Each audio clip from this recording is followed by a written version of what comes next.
నిజంగా చెప్పాలంటే జూపల్లి కృష్ణారావుకు చీము నెత్తురుంటే, ఆయనకేమన్నా పాలమూరు పౌరుషం ఉంటే తక్షణమే ఆయన రాజీనామా చేయాలి. నిన్నేమన్నాడు?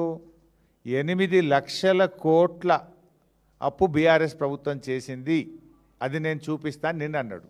ఇవాళ ఏమన్నాడు తెలుసా? ఆయనే 1 లక్ష కోట్లు తగ్గించి 7 లక్షల కోట్ల అప్పు చేసిందని ఇవాళ మాట్లాడిండు. నిజంగా చర్చ జరిగుంటే 3 లక్షలకో 4 లక్షలకో ఒప్పుకునేవాడు, ఇంకో 3 లక్షలు తగ్గేది చర్చ జరిగుంటే. ఆ వీడియో ఒకసారి చూద్దాం. నిన్నేమన్నాడు జూపల్లి గారు? మిగులు బడ్జెట్, ధనిక రాష్ట్రం, హైదరాబాద్ ఆదాయం ప్లస్ 8 లక్షల కోట్ల అప్పు. 8 లక్షల కోట్ల అప్పు బీఆర్ఎస్ పార్టీ అవసరప్పుడు నేను వస్తా. నేను చెప్పింది అబద్ధమైతే నేను పొద్దున్నే రేపు స్పీకర్కు రాజీనామా ఇస్తా. సుమారుగా 7,30,000 కోట్ల అప్పు చేసి రుజువు చేస్తే, రుజువు చేయకపోతే నేను రాజీనామా చేస్తాను. నిన్న 8 లక్షల కోట్లు అన్నాడు, ఇవాళ 7 లక్షల కోట్లు అన్నాడు. 1 లక్ష కోట్లు ఆయనే తగ్గించింది కదా, మరి నువ్వు రాజీనామా చేయి ఫస్ట్. నువ్వేనో 8 లక్షల కోట్లు నేను రుజువు చేయకపోతే రాజీనామా చేస్తాను. నిన్నటికి ఇవాళటికే 1 లక్ష కోట్లు తగ్గిందా? నిజంగా చర్చ జరుగుంటే ఇంకో 3 లక్షల కోట్లు తగ్గేది.